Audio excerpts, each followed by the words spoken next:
아는 기자 아자 시작합니다. 정치부 최선 기자와 이 높은 사전 투표가 누구에게 유리한 건지 분석을 좀 해보겠습니다.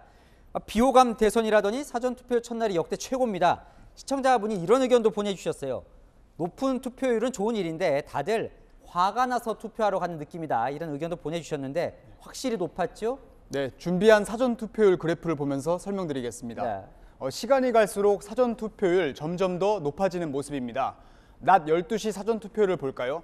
7.1%인데 사전 투표율이 가장 높았던 21대 총선 때와 19대 대선 때보다 2%포인트 이상 높습니다.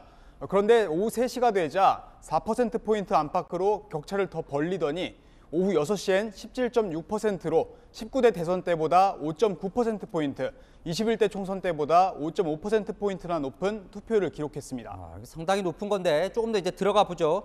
연령별로는 저희가 알 수가 없는 거고 지역별로는 분석이 가능하잖아요. 네, 지역별로만 분석이 가능한데요. 우선 전남과 정북, 광주의 경북까지 모두 사전 투표율이 20%를 넘어섰고요. 경기와 대구 등은 한 전국 평균치보다 밑도는 투표율을 보였습니다. 호남이 확실히 높은데 지난 대선 때와 비교하면 대구, 경북도 사전 투표에 적극 나서는 모습입니다. 이렇게 투표율이 높은 이유가 뭘까요? 네, 세 가지로 요약할 수 있을 것 같습니다. 우선 대선 후보들이 모두 사전 투표를 하는 등 양당이 사전 투표율을 올리는데 올인을 하고 있기 때문입니다. 대선 후보가 사전 투표를 한 건 이번이 처음인데요. 처음 사전 투표가 적용된 지난 2017년 대선 때 문재인 후보, 홍준표 후보 등 주요 대선 후보들은 모두 본투표를 했습니다. 두 번째로는 초박빙 판세로 양진영 유권자들이 총 집결해서 투표에 적극 나서고 있기 때문입니다. 마지막으로는 사전 투표의 편리성 때문입니다. 사전 투표가 도입된 뒤 지금까지 한 차례 대선과 두 차례 총선을 치렀는데요. 아무 데서나 투표할 수 있는 사전 투표를 선호하는 유권자들이 늘고 있다, 이렇게 분석해 볼 수 있습니다. 자, 사실 제일 궁금한 건 이거죠. 첫날 사전 투표율이 높은 게 여야 누구에게 유리한 건지 얘기를 좀 해주시죠. 네, 민주당과 국민의힘의 분석을 들어봤는데요. 당연히 두 당 모두 자기네들이 유리하다, 이렇게 주장했습니다. 민주당 선대위 관계자는 안철수 후보를 지지하던 호남 표심과 2030 세대가 단일화를 보고 실망해서 다시 이재명 후보로 돌아오고 있다, 이렇게 분석했고요. 국민의힘 선대위 관계자는 전체 투표율이 높아질수록 정권 교체 여론이 득표율에 반영될 확률이 높아진다고 전망했습니다. 양당 주장은 그런 거고 최 기자가 보기엔 어떻습니까? 누구에게 유리한 거예요? 글쎄요. 과거에는 사전 투표율이 높으면 진보 성향의 유권자가 결집한 거라고 봤습니다. 네. 근데 민주당은 사전 투표를, 국민의힘은 본투표를 선호했기 때문인데요. 사전 투표부터 문재인 바람 일으켜 주시겠습니까?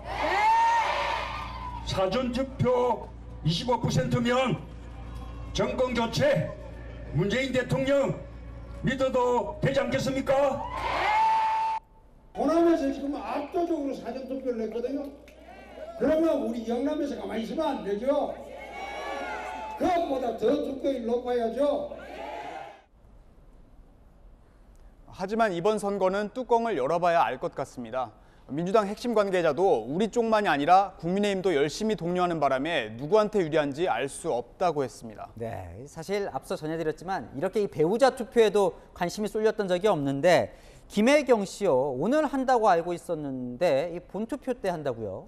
네, 오늘 김건희 씨가 사전투표에 나서게 된 건 후보와 본인 결정에 따른 걸로 알려졌는데요. 네. 국민의힘 측은 부부의 총력전을 보여주고 자신 있게 사전투표하는 모습으로 대선 판세와 기세를 보여준 것이라고 설명했습니다. 반대로 김혜경 씨는 사전투표를 이재명 후보와 함께 하는 안, 따로 하는 안을 검토한 것으로 전해졌는데요. 결국은 당일 본투표로 결정했습니다. 민주당 쪽에선 남편에게 피해 주지 않으려는 것이라며 되레 김건희 씨의 등장은 오만함을 보인 악재라는 반응을 보였습니다. 이것도 한번 살펴보죠. 자, 투표날 이제 혹시라도 문제가 생길까봐 여야 모두 이 참관인을 투표소로 이제 보내는데 유독 이번에 엄청 신경을 쓰고 있다고요. 네, 양쪽 정당 모두 참관인 교육까지 시켜가면서 신경을 곤두세우고 있는데요. 네. 서로 바라보는 초점은 다릅니다.